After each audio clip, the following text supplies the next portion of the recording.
Many people wonder who created this unusual place.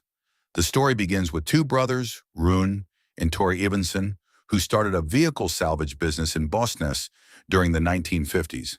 In the years after World War II, spare parts were often difficult to obtain, especially in rural areas.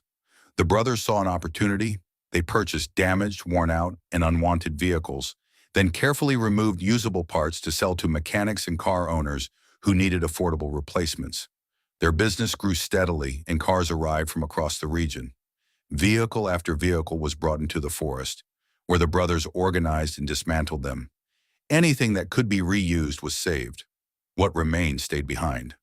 Neither brother intended to create a famous landmark. To them, it was simply a practical business. But as decades passed, thousands of vehicles accumulated on the property. When demand for used parts changed and operations slowed, many of the remaining vehicles were left where they stood. Nature gradually took over, transforming the salvage yard into the remarkable scene visitors see today. In the deep forests of western Sweden, close to the border with Norway, lies one of the most unusual places in the automotive world.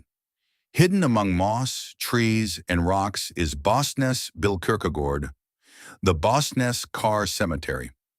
At first glance, it looks as though nature has simply swallowed hundreds of old vehicles.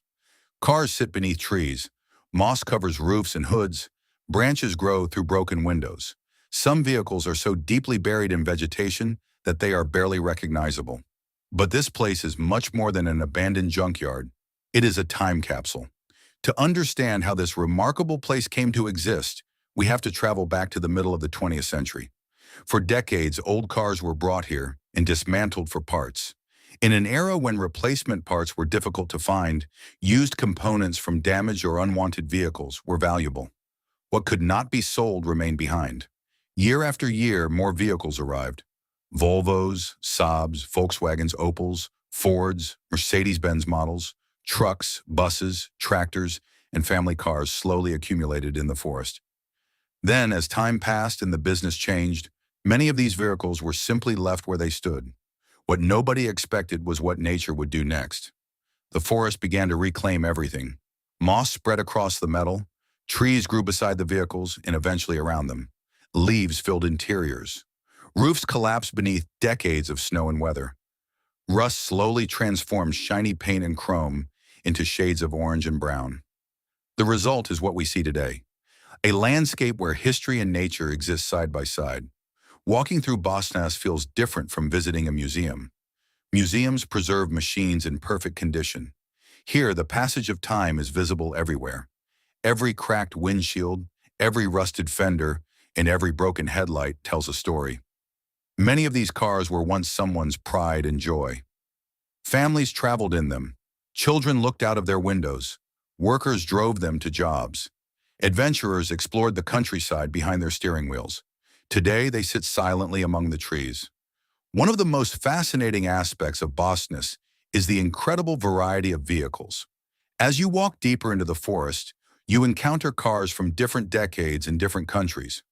A Volkswagen Beetle rests beneath thick vegetation. Nearby stands a Volvo Amazon, once one of Sweden's most beloved family cars. Further along, a Mercedes-Benz slowly returns to the earth. Old station wagons, sedans, trucks, buses, and tractors appear around every corner. Some vehicles remain surprisingly complete. Others have become little more than skeletons of steel. Yet each contributes to the atmosphere of the site. Many visitors describe the place as peaceful. Despite the rust and decay, there is something beautiful about seeing nature reclaim human creations. The forest does not hurry. Year after year, it slowly transforms metal into part of the landscape. Birds nest in engine compartments.